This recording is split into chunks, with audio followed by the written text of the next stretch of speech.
Hey guys, Kade Brewster here, founder of Brewster Consulting Group.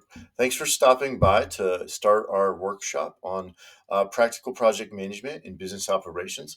Hope you check out all of our videos. In this first video, to kind of set the stage for what we're going to be talking about in this workshop, I'm simply going to define what a project is, because a project is a pretty ambiguous term. But if we're going to have a whole workshop around how to do project management effectively, we should probably start by defining what a project is. And so, simply put, a project is a change effort that is abnormal from regular business operations, meaning you're doing it once, hopefully. It's not a part of your normal operations, so it's added effort, and it's going to pull resources away from their daily tasks and duties.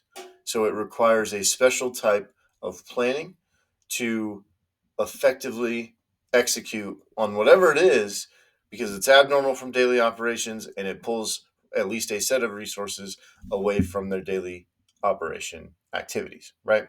And it could look like anything. It could be of various sizes, right? It could be everything from a major system implementation, building a new location, building a facility if you're a construction company, implementing a new machine on the shop floor, rolling out a new system. I think I already said that. Sorry for being repetitive.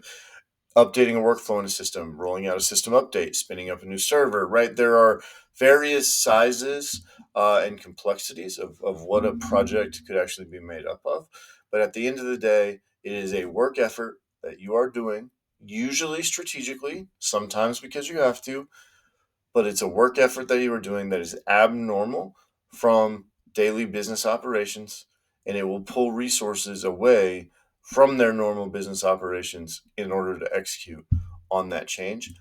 That is a project in the context of how we'll be discussing it in this class. So, hope you guys enjoy.